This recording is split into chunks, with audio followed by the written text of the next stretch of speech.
ముఖ్యమంత్రి గారు మాట్లాడుతూ నన్ను ఎవరు నమ్ముతలేరు, అప్పు ఉడతలేదు, ఢిల్లీకి వెళ్తే దొంగను చూసినట్టు చూస్తుండ్రు, అపాయింట్మెంట్ కోసం పోతే చెప్పులు ఎత్తుకపోతాడేమో అని భయపడుతున్నారు. నాకు తెలిసైతే నాకు దగ్గర 48-49 ఏళ్ళు ఉన్నాయి. నేను కూడా రాజకీయాలను ఒక 35 ఏళ్ళకి వెళ్ళి చిన్నప్పటి నుంచి పేపర్లు చదివే అలవాటు ఉంది, టీవీ చూసే అలవాటు ఉంది, రాజకీయ కుటుంబంలో పుట్టినా కాబట్టి దగ్గర నేను కూడా ఒక 10-15 మంది ముఖ్యమంత్రులు వాళ్ళ నడవడిక, వాళ్ళ మాట తీరువన్నీ చూసినాను. నాకు పక్కన చాలా మంది విశేషమైన అనుభవం కలిగిన వాళ్ళు ఉన్నారు. కానీ బహుశా ఇంత దివాలా కోరు మాటలు మాత్రం బహుశా ఈ దేశ చరిత్రలనే ఏ రాజకీయ నాయకుడు కూడా మాట్లాడలేదు. ముఖ్యమంత్రి కాదు, ఏ రాజకీయ నాయకుడు కూడా మాట్లాడలేదు. ఒక్క మాటలో చెప్పాలంటే రేవంత్ రెడ్డి గారు నిన్న నాకు పరిపాలన చేత కాదు అని కాడి పడేసిండని చెప్పక తప్పదు. చాలా స్పష్టంగా కాడి వారేసి నాతో కాదు అని చేతులు ఎత్తేసిండు. ఇక అయిపోయింది, నాతో కాదని నిన్న స్పష్టంగా చెప్పిండు. కానీ వారితో పాటు ఈ రాష్ట్ర ప్రజలకు కొన్ని వాస్తవాలు చెప్పాలి కాబట్టి మా బాధ్యత కాబట్టి చెప్పాలనుకుంటా ఉన్నాం. ఎక్కడ పోయినా దొంగలాగా చూస్తున్నారు అంటున్నాడు ముఖ్యమంత్రి. మరి దొంగను దొంగలెక్క కాకపోతే ఎట్లా చూస్తారు? దొంగను దొంగలెక్కనే చూస్తారు. నోట్ల కట్టలతో దొరికిపోయిన దొంగను ఖచ్చితంగా దొంగనే అంటారు, దొంగనే చూస్తారు. ఒక విశ్వసనీయత లేని ఓటుకు నోటు దొంగను కాంగ్రెస్ అనే ఒక ఎర్రి పార్టీ గుడ్డిగా నమ్మి సీఎం చేసింది. కానీ ఖచ్చితంగా దేశంలో మిగతా వాళ్ళు మాత్రం నమ్ముతలేరు. మోసగాళ్లను దొంగలను దొంగలే అంటారు ముఖ్యమంత్రి గారు. ఖచ్చితంగా అది ఈ రోజు కాదు, చివరి రోజు దాకా కూడా నీ పరిస్థితి అదే ఉంటుంది, యాద పెట్టుకొని చెప్తున్నా. తప్పు చేసింది దొంగ చేతికి తాళాలు ఇచ్చి కాంగ్రెస్ పార్టీ. అందాల పోటీలకు 250 కోట్లు ఉన్నాయి, కానీ రిటైర్ అయిన వాళ్లకు మీకు పెన్షన్ ఇస్తుంది కానీ రిటైర్ అయిన వాళ్ళకు రిటైర్మెంట్ బెనిఫిట్స్ ఇస్తుంది కానీ పైసలు లేవా? ఇదేనా నీ ప్రభుత్వం? ఇదేనా నీ ప్రాధాన్యత?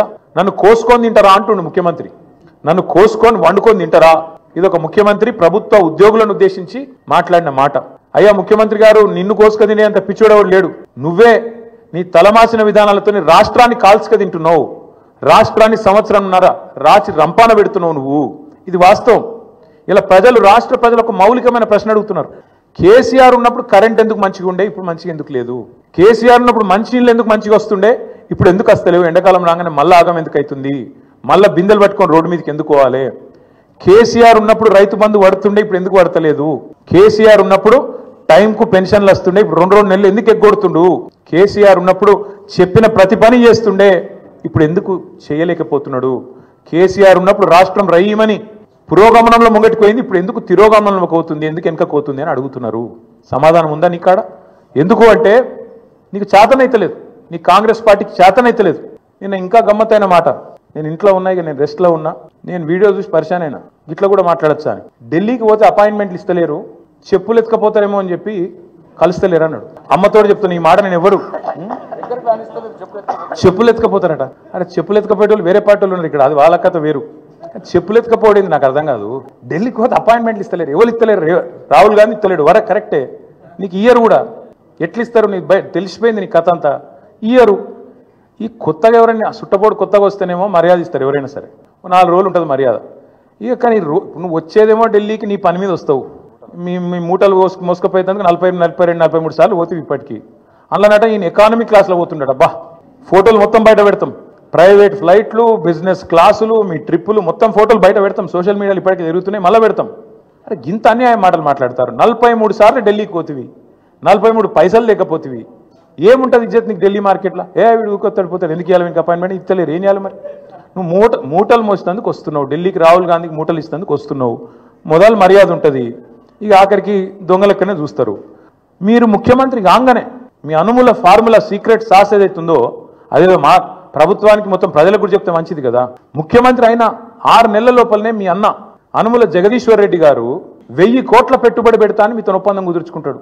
స్వచ్ఛ బయో అనే కంపెనీ వస్తుంది, 1000 కోట్ల పెట్టుబడి పెడతా అని ఆయన ముంగట్టుకొస్తాడు. వెంకట నరసింహారెడ్డి అనుకుంటా ఆయన పేరు, ఇంకేదో ఉన్నది పేరు. ఆయన కొన్ని 1000 కోట్లతోని ఫార్మా కంపెనీ పెడతా అని చెప్పి లగచర్లకు వస్తాడు. దానికోసం నువ్వు మళ్ళీ అక్కడ మీ కొడంగల్లో రైతుల భూములు గుంజుకుంటావు. ఎక్కడికి వెళ్ళి వచ్చినాయి 1000 కోట్లు? మీ అన్నకు, మీ అల్లుడికి. మీ అల్లుడు వారి తండ్రి మీ వియ్యంకుడు. మీరు అధికారంలోకి రాగానే మీ వియ్యంకుడి కంపెనీ యొక్క అప్పులన్నీ రైట్ ఆఫ్ అయిపోయినాయి కేంద్ర ప్రభుత్వం దయతోని. మీ జూబ్లీ హిల్స్ ప్యాలెస్ ఏదైతే ఉన్నది, ఇలా రేవంత్ రెడ్డి గారు ఎక్కడి నుంచి అయితే వర్క్ ఫ్రమ్ హోమ్ చేస్తున్నాడో 3 ఇంతలు పెరిగింది. పెద్దమ్మ గుడి దాకా వచ్చిందట, కొద్దిగా అయితే యువతలకు వస్తుందేమో.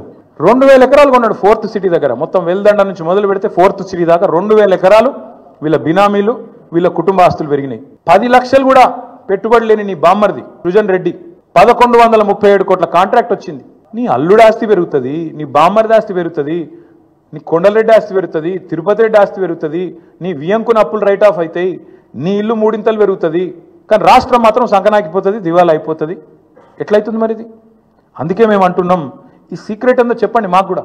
18 గంటలు పని చేస్తున్నా, నన్ను కోసుక తింటరా అయింది. కోసుక తింటేందుకు ఏమైనా కోతాబరి మామిడికాయ అయింది, నాకు అర్థం కాదు. నన్ను కోసుక తింటారా? అర్థం కాని విషయం విచిత్రమైంది. 43 సార్లు వేయిండు. ఒక ముఖ్యమంత్రి అంటే తుతానే పోతాడా? గడపార లెక్క పోడు కదా. ఆయన కూడా 100 మాగదులు, సిబ్బంది, మన్ను మశానం, ఆయన బ్రోకర్లు, వాళ్ళు వీళ్ళు మస్తు మంది పోతారు. 17 నెలల్లో 43 సార్లు నువ్వు ఢిల్లీకి ఎక్కే విమానం, దిగే విమానం. తెచ్చిందైతే ఏం లేదు, పెట్టిన ఖర్చు ఎంత? శ్వేతపత్రం విడుదల చేయి. 17 నెలల్లో నీ మంత్రులు నల్గొండకు పోయి తన గిరికెళ్ళి 100 కిలోమీటర్లు పోయి కూడా షేర్ ఆటో వాడినట్టు వాడుతారు హెలికాప్టర్లు. చూస్తలేరా మీరు? కొట్టుకుంటారు. ఇంకా భువనగిరి పోతాను, ఎమ్మెల్యేల బర్త్డేలకు హెలికాప్టర్లో పోతాను. వీళ్ళట చాలా పద్ధతిగా నడుపుతున్నారట. షేర్ ఆటో కంటే అధ్వానంగా వాడుతారు వాస్తవంగా అయితే. హెలికాప్టర్ ఉంటే తప్ప హైదరాబాద్ దాటిపోమంటుండే ఒక్కొక్క మంత్రి. ఈ ఎకానమీ క్లాస్ అంటాడు ముఖ్యమంత్రి. నువ్వు ఎక్కే విమానం, దిగే విమానం మేము చూస్తలేమా? అరే ప్రైవేట్ ఫ్లైట్లు, జల్సాలు, 7 విదేశీ యాత్రలు, మీ మంత్రుల హెలికాప్టర్ ట్రిప్పులు విడుదల చేయి, శ్వేతపత్రం విడుదల చేయి. అందుకే అంటున్నాం, అక్కసు వెళ్ళగక్కిన ముఖ్యమంత్రి గారు ప్రభుత్వ ఉద్యోగుల మీద. ఇక్కడ మేనేజ్ చేసుడు నాతో అయితలేదు, ఇక నేను చేతులు ఎత్తేస్తున్నా, నేను కూడా ఐపీ డిక్లేర్ చేస్తున్నా అని వెళ్ళిపో. అంతేగాని రోజు తెలంగాణ రాష్ట్రాన్ని తిడతా ఉంటే మాత్రం ఇక్కడ దాకా ఉపేక్షించడం ఇక మాత్రం ఊరుకోము. కేసీఆర్ గారిని కూడా ఇంకా చివరిసారి చెప్తున్నాం, ముఖ్యమంత్రి గారు, కేసీఆర్ గారిని ఇప్పటిదాకా ఎన్ని మాటలన్నా పడ్డం. ఇక్కడ నుంచి కేసీఆర్ గారిని నువ్వు వ్యక్తిగతంగా దూషిస్తే మాత్రం నీ నాలిక చీరేసే రోజు కూడా వస్తుంది. తప్పకుండా యాది పెట్టుకో. ఎవడు 100 సంవత్సరాల కోసం పుట్టలేదు, ఎవడు 1000 సంవత్సరాలు ఉండడు. పక్కా చెప్తున్నాం, ముమ్మాటికి మళ్ళీ అధికారంలోకి వచ్చేది బీఆర్ఎస్ఏ. నువ్వు చేసిన నీ దిక్కుమాలిన పరిపాలన వల్ల అతలాకుతలమైన రాష్ట్రాన్ని మళ్ళా గాడిన పెట్టే సత్తా ఉన్న నాయకుడు కేసీఆర్ గారు మాత్రమే. అందుకే వాళ్ళ రాష్ట్ర ప్రజలు నీకు చేత కాకపోతే క్షమాపణ చెప్పు, అడ్డమైన హామీలు ఇచ్చినందుకు క్షమాపణ చెప్పి తప్పుకో. అంతేగాని రాష్ట్రాన్ని నిందించడం, దూషించడం మానుకోవాలని చెప్పి ఈ అసమర్థ ముఖ్యమంత్రికి చెబుతూ, మిత్రులకు ఏమన్నా ప్రశ్నలు ఉంటే అడగండి, లేదంటే we can conclude. Thank you.